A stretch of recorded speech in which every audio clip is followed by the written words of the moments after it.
Bonjour à vous tous. Je pense que le Seigneur a voulu un peu éprouver ce matin si j'avais bien intériorisé le thème que j'ai préparé, particulièrement la patience. On a été coincés avec Agnès pour arriver au culte avec la course cycliste pendant 1h15, mais donc voilà, on est bien arrivés. Merci Lydia pour cette belle introduction autour de la paix. Alors je voulais commencer par vous lire un verset dans les Proverbes, avant de continuer notre parcours sur Jacques. L'imbécile estime toujours qu'il agit correctement. Le sage accepte les conseils. Alors j'avais envie de nous relire ce verset pour cette avant-dernière étape dans l'épître de Jacques, parce que Jacques, des conseils à donner, il en a, et peut-être que notre coupe est pleine, peut-être pas, mais il est toujours bon de se rappeler que les conseils nous conduisent vers la sagesse, qui est un des biens les plus précieux selon Jacques, comme on l'avait vu ensemble au début du parcours. Donc maintenant que nos cœurs sont rouverts à l'écoute, je vais demander à Gwen de lire les deux portions de l'épître de Jacques que nous voulons méditer ce matin.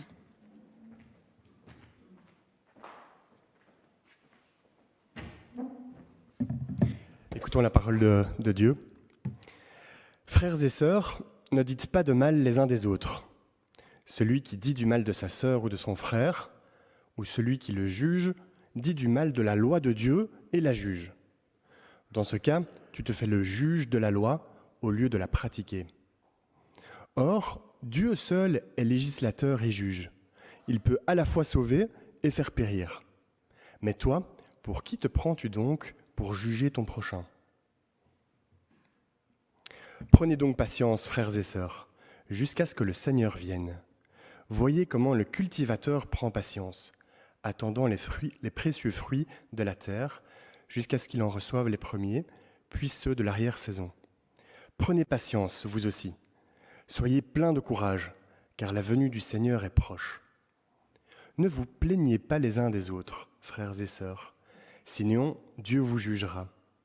Le juge est là, il est prêt à entrer.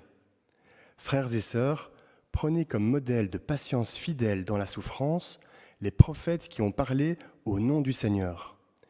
Nous déclarons heureux les gens qui persévèrent. Vous avez entendu parler de la persévérance de Job, et vous savez ce que le Seigneur lui a accordé à la fin.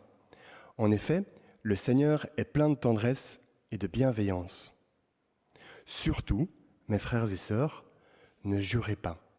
Ne faites de serment ni par le ciel, ni par la terre, ni d'aucune autre façon. Dites simplement oui, si c'est oui, et non, si c'est non, afin que vous ne tombiez pas sous le jugement de Dieu.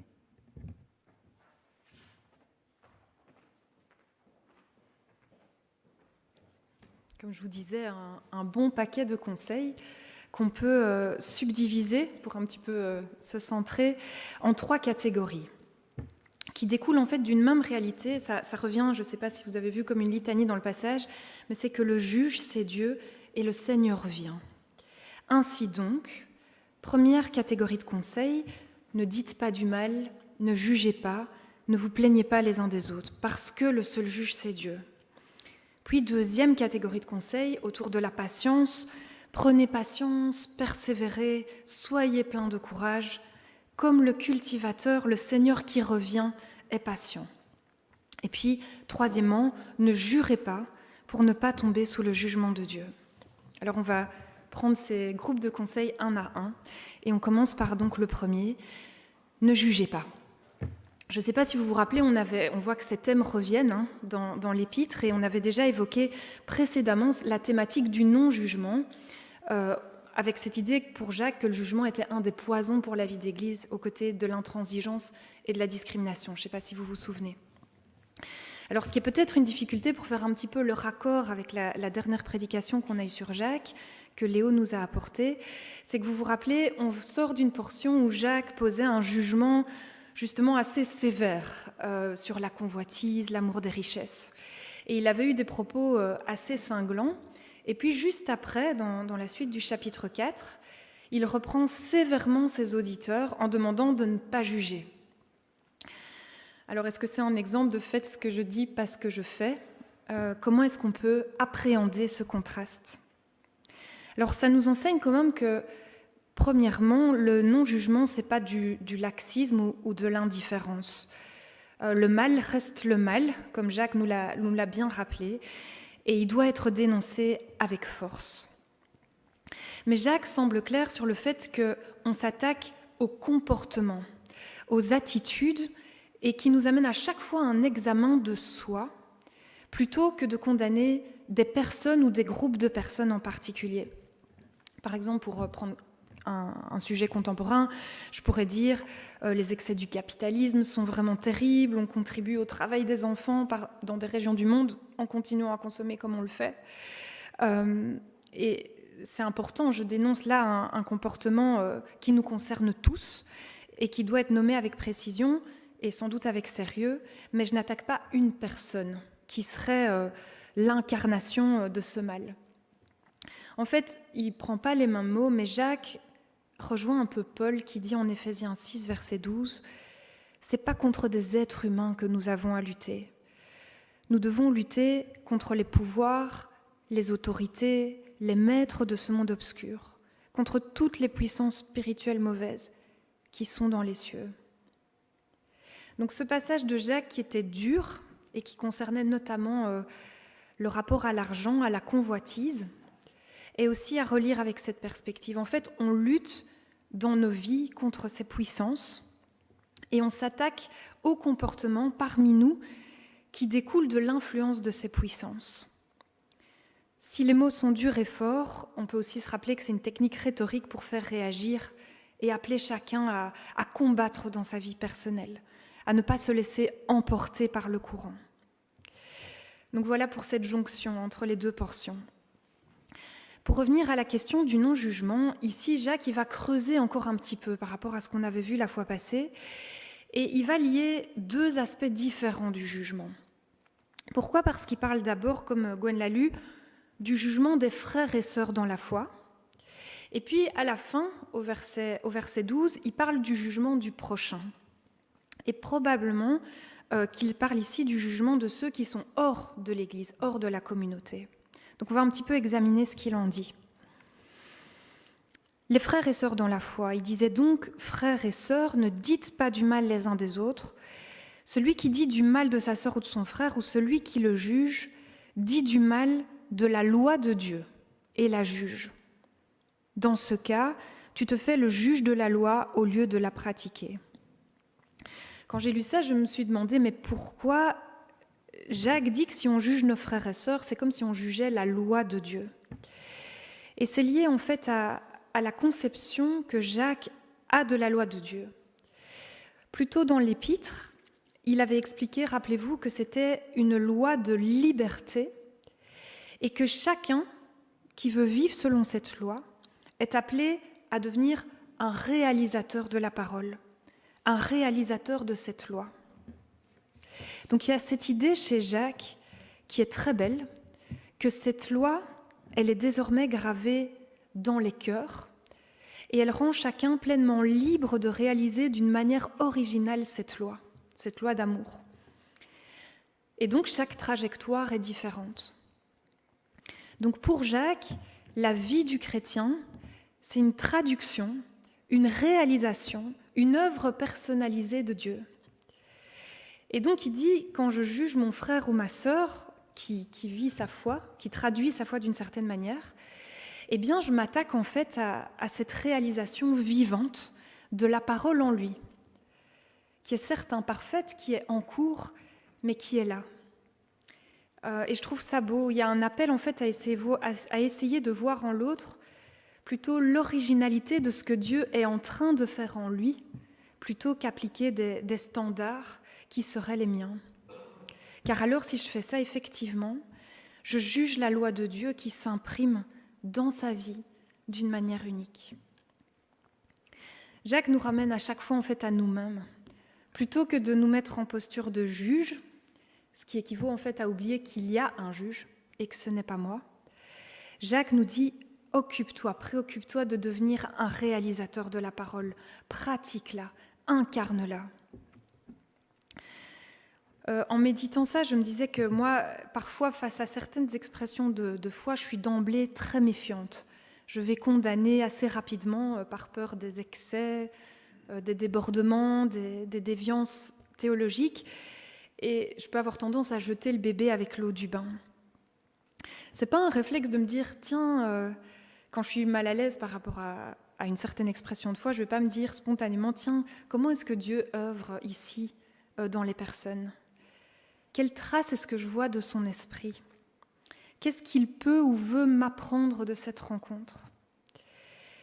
Et pourtant, quand on rentre dans cette démarche, ça m'est déjà arrivé aussi d'être déroutée par la compassion, par le souci de prier, par la bonté de personnes issues de groupements qui expriment leur foi de manière très différente de la mienne. Probablement qu'en fait, dans chaque forme de l'expression chrétienne, y compris la nôtre, il y a du bon grain et de l'ivraie qui pousse. Il y a du bon fruit et de la mauvaise herbe qui cohabitent, comme dans chacune de nos vies.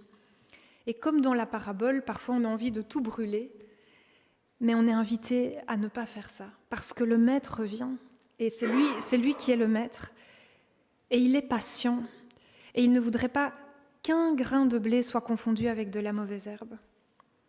À nous d'apprendre à faire de même avec nos frères et nos sœurs. Par rapport aux prochains, aux personnes extérieures, il y a, je pense, une nuance à faire. Le texte dit « Or, Dieu seul est législateur et juge. Il peut à la fois sauver et faire périr. Mais toi, pour qui te prends-tu donc pour juger ton prochain ?» Ce passage, je le trouve très édifiant. Pourquoi ? Parce que, comme on vient de le revoir, Jacques, avant, avait dit avec grande sévérité de ne pas être l'ami du monde. Il avait dit, je reprends juste 2-3 passages d'avant, il disait « Vous gaspillez tout pour vos plaisirs. Ne savez-vous pas qu'être ami du monde, c'est être ennemi de Dieu ?» Et puis il avait interpellé encore en disant « Voyez le salaire des ouvriers qui travaillent dans vos champs. Vous avez refusé de le verser, c'est une injustice criante. Vous avez vécu dans le luxe et dans les plaisirs. » Donc on avait vu que être l'ami du monde était condamné vraiment très sévèrement. Et c'est vrai qu'en tant que chrétien, on cherche à se dégager de ces logiques. Et c'est une lutte, c'est pas toujours facile, c'est une lutte dans nos vies. Une amie me confiait cette semaine au téléphone qu'elle disait parfois c'est dur de faire des choix à contre-courant et qu'on a vraiment besoin du corps du Christ pour se soutenir, s'encourager. Mais quel regard poser sur ceux qui s'assument amis du monde ? Peut-être que vous avez en tête des personnalités célèbres qui cultivent cette exaltation du pouvoir, des richesses, des plaisirs. Mais parfois, c'est plus subtil que ça. Et comment agir dans nos pensées vis-à-vis d'autres que nous, qui ne cherchent pas forcément à se dégager de ces influences ? Eh bien, pour Jacques, à l'égard de ses prochains, eux non plus, nous ne pouvons les juger. Mais dans un sens précis. Il y a cette idée, en fait, qu'on ne peut pas poser un jugement définitif sur leur vie et sur leur personne. On ne peut pas déclarer, en fait, « ils sont perdus ». Pourquoi ? Parce que le texte dit « Dieu seul est législateur et juge, et il vient ». Et c'est lui seul qui peut à la fois sauver et faire périr. Je ne sais pas si vous suivez la Libre, il y a un gros dossier qui est en train de se constituer sur des témoignages par rapport à des secrets de famille. Et la semaine passée, il y avait un témoignage qui m'a un peu plus interpellée d'un homme qui témoignait qu'il avait eu un père formidable, généreux, altruiste, qui avait monté son entreprise familiale de toutes pièces. Et puis il y avait dans la famille oncle Roger, qui était un personnage amer, colérique, revanchard. Et dans les années 30, cet oncle Roger s'est laissé séduire par les discours de Léon Degrelle, qui a fondé Rex, le parti collaborationniste du nazisme en Belgique. Et il disait que cet oncle était une catastrophe pour toute la famille, parce qu'après la guerre, ils ont tous subi injustement les conséquences de sa collaboration, parce qu'il portait le même nom de famille. Et cet homme témoignait vraiment que cet oncle était haï. Seulement voilà que récemment, ils ont découvert un courrier qui montrait que cet oncle Roger avait permis de sauver 4 Juifs de la déportation en imprimant pour eux des certificats de baptême, parce que l'entreprise familiale possédait une imprimerie. Et cet élément est venu soulever un mystère et les troubler profondément, et les neveux et nièces ne savent plus que penser. Alors je m'éloigne un petit peu, mais si je raconte cet exemple, c'est simplement pour dire que parfois, même pour les pires personnes, excusez-moi l'expression, on ne sait pas toujours ce qu'il se passe au fond. Et c'est vrai, parfois, on ne peut voir aucun fruit et on pourrait être tenté de tirer un trait définitif sur une personne. Se dire qu'il n'y a vraiment aucune place pour que cette personne soit touchée par la grâce du Christ. Et pourtant, nous sommes invités à suspendre nos jugements, parce qu'il y a un seul législateur et juge qui a le pouvoir de sauver et de faire périr. Et ce Seigneur, et c'est beau que ce soit placé dans ce passage-là, dit Jacques, est plein de tendresse et de bienveillance. Il y a cette intention de sauver, il y a cette intention d'être patient. Gare à moi, si je condamne quelqu'un définitivement, surtout dans le nom du Seigneur, ou si je me prononce sur son salut ou sa perdition. Deuxième groupe de conseils, prenez patience, persévérez, soyez pleins de courage. Je survole rapidement l'extrait. Prenez donc patience, frères et sœurs, jusqu'à ce que le Seigneur vienne. Voyez, regardez comment le cultivateur prend patience, attendant les précieux fruits de la terre, jusqu'à ce qu'il en reçoive les premiers, puis ceux de l'arrière-saison. Prenez patience vous aussi, soyez pleins de courage, car la venue du Seigneur est proche. Ne vous plaignez pas les uns des autres, frères et sœurs, sinon Dieu vous jugera. Le juge est là, il est prêt à entrer. Frères et sœurs, prenez comme modèle de patience, fidèles dans la souffrance, les prophètes qui ont parlé au nom du Seigneur. Nous déclarons heureux les gens qui persévèrent. Vous avez entendu parler de la persévérance de Job et vous savez ce que le Seigneur lui a accordé à la fin. En effet, le Seigneur est plein de tendresse et de bienveillance. Alors je pense que maintenant, le lien avec le point précédent est peut-être un peu plus clair. Pourquoi ? Parce que le contraire d'être définitif dans ses jugements, c'est justement de patienter, de garder espoir. Et on voit qu'il mêle ici 2 types de patience. La patience pour soi-même, celui qui souffre et qui recevra une récompense, tel Job. Et puis la patience pour les autres. Et Jacques nous invite à nous calquer sur l'attitude d'un Seigneur qui est un cultivateur patient, qui sait que le jour où il sème est très éloigné en temps de celui où il moissonne.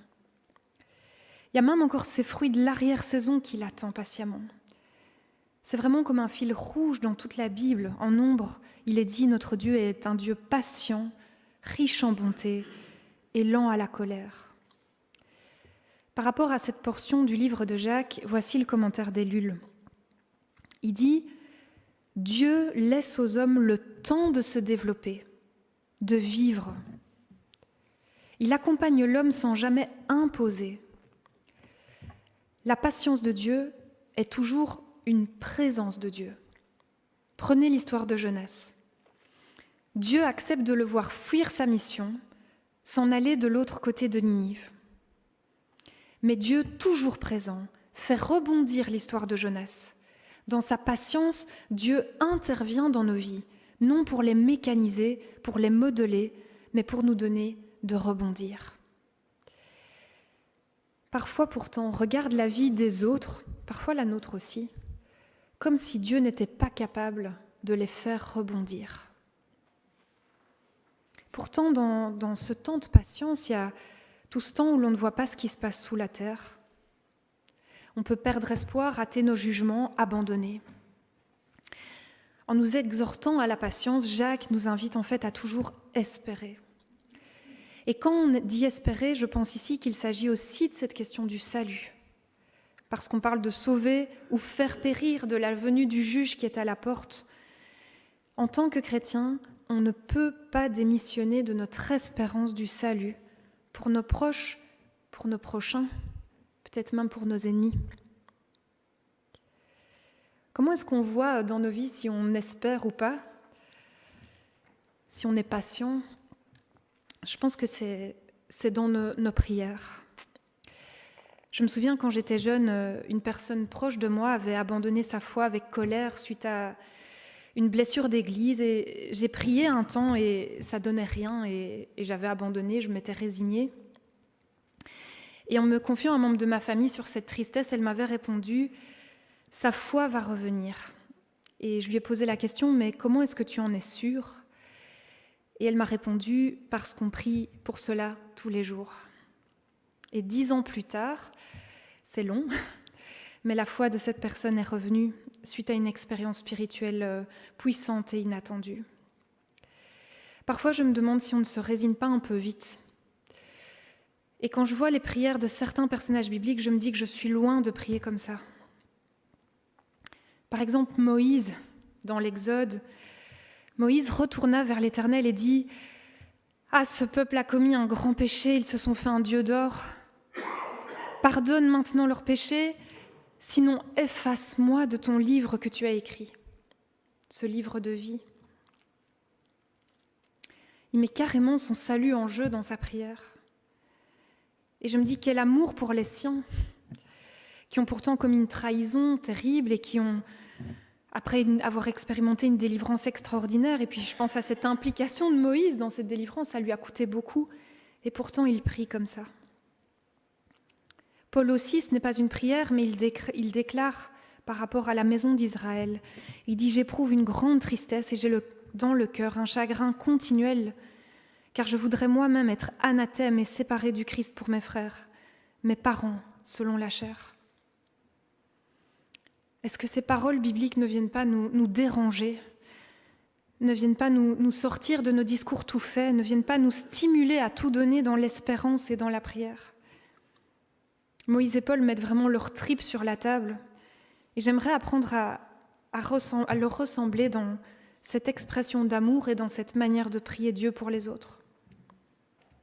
Est-ce que nous ressemblons à celui en qui nous mettons notre confiance ? Sommes-nous en attente dans la patience et la persévérance pour même un fruit d'arrière-saison ? J'ai reçu l'autorisation de raconter cette histoire de la part de ma maman. Mon grand-père maternel a eu une vie dissolue, je vous passe les détails, mais vraiment non intègre. Et sur son lit de mort, ma maman, avec beaucoup de grâce, a prié pour que le Seigneur l'accueille.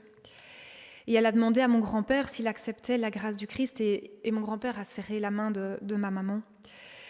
Et la nuit même, une amie à des centaines de kilomètres se réveille en sursaut à cause d'un rêve très réaliste au sujet de ma maman et de son papa, et le rêve est tellement intense qu'elle lui téléphone. Et maman, elle a vécu ça comme un accusé de réception de la part de Dieu. Alors je ne sais pas du tout quoi penser de ce qui se passera pour mon grand-père, et ça ne m'appartient pas du tout. Mais si je vous raconte cet exemple personnel, c'est parce que je suis touchée par cette persévérance de maman qui a eu le courage et l'amour de faire cette prière pour lui, après beaucoup de souffrance. Et je me dis que c'est ça l'amour christique, c'est ça qu'on est appelé à incarner, ce type de patience et ce type d'amour qui se traduit dans la prière. La mission de l'Église, c'est d'espérer envers et contre tout. Je crois profondément aussi que le Christ nous incite à prier comme ça et nous rejoint dans cette prière. Jacques dit « La venue du Seigneur est proche ». Ultimement, quand il reviendra, c'est vrai, mais aussi proche dans le temps, dans le cœur des personnes. N'oublions pas que le Seigneur vient. Il ne se lasse pas de venir à la rencontre. Il s'approche. Il frappe à la porte. Je terminerai très brièvement par le dernier conseil de Jacques. Ne jurez pas. Surtout, mes frères et sœurs, ne jurez pas, ne faites de serment ni par le ciel, ni par la terre, ni d'aucune autre façon. Dites simplement oui si c'est oui, et non si c'est non, afin que vous ne tombiez pas sous le jugement de Dieu. Alors, quel est le lien avec ce qui précède ? Plusieurs commentateurs disent qu'il n'y a pas de lien, que c'est juste un conseil en plus qui est donné. Mais j'ai lu une autre hypothèse qui a avancé et qui est intéressante, dit que c'était en fait les opprimés de l'Église qui voulaient porter plainte devant les tribunaux contre leurs oppresseurs, ce qui les amenait à devoir prêter serment. Cette hypothèse aurait du sens aussi par rapport à cette question de la patience dans la souffrance, de la patience à l'égard de l'autre, qui parfois persécute, de ne pas chercher à se faire justice soi-même, mais à compter sur le juge céleste qui va agir. Mais après, je me suis dit, le serment, il est aussi souvent nécessaire quand la confiance est rompue. Je ne sais pas comment c'est dans vos familles, mais quand un enfant doit se mettre à jurer pour attester de son propos, c'est qu'il y a en général de la méfiance qui s'est installée par rapport à la véracité de ses propos.